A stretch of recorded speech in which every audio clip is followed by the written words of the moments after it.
According to the Lawrenceville Police Department, between 2010 and 2014, 67 non-Greek women who live on campus received serious alcohol violations.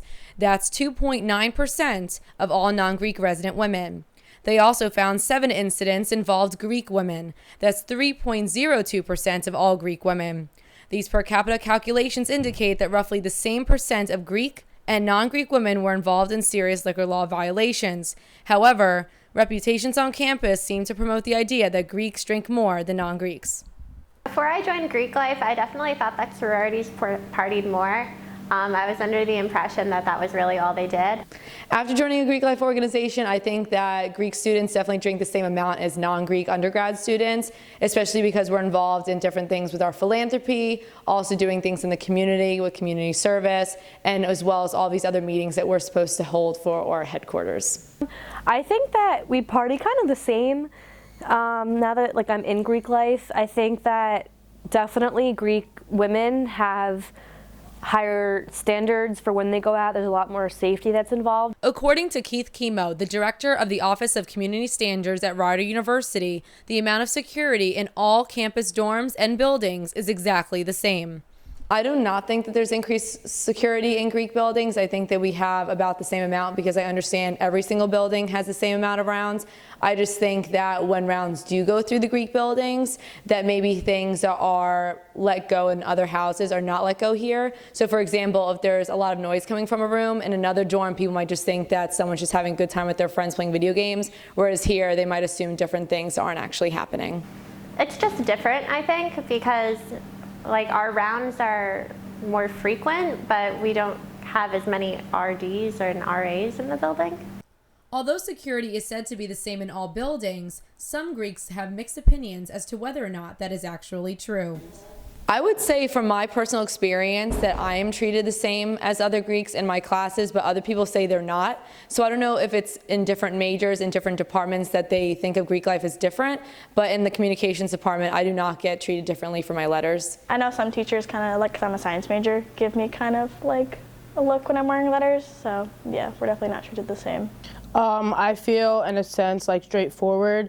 If a public safety officer doesn't see an individual with letters on, they treat them the same. But if the individual does have letters on, I think the way they perceive them and the way that they judge them may be a little bit skewed just because they have letters on. I definitely think that we're held to a higher standard because of our negative reputation, and so I think it's up to us to really change that and show that we're also upstanding students and we don't just care about partying. The common consensus seems to be that Greeks feel that the faulty stereotype that exists against the community is based on the media and other outside sources. I think because back in the day, there were a lot of instances, plus with the media, the Animal House stereotype. So I think people think that sororities and Greek life in general are still like that. I think it's the news coverage, especially this past fall with those recruitment videos. They were a little controversial. And just from movies and Animal House, things like that. I think this reputation exists because sometimes you have a few people who do act out, who get on the news for either doing acts that maybe are dangerous or illegal, and so therefore one person kind of generates a stereotype for all people. And then also, of course, the media always portrays Greek life as constant partying and constant lack of moral behavior. Because Rider University is known for being a smaller school and one that does not promote intense partying, the question stands as to whether or not Greeks actually do have this faulty stereotype. I would say to a certain extent that the faulty stereotype still does exist at Rider. Unfortunately, we had that very tragic event where a member of our student body died a few years ago who was in a fraternity.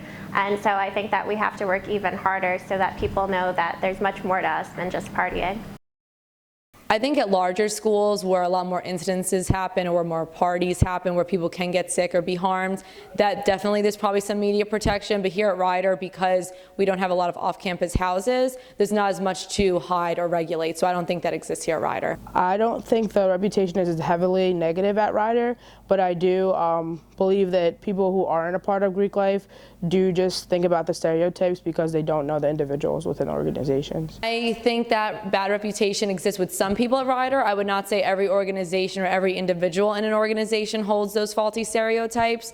but I do see it in certain individuals where maybe they do act out, but those are extreme circumstances, at least here at this campus. I think Greeps have a bad reputation at schools because the media only perceives and only lets things be viewed in a negative light. So they don't show the philanthropy or the service that we do throughout the year. They just show the negative effects, such as people dying from alcohol poisoning or parties or property being disrupted. So I think that's why.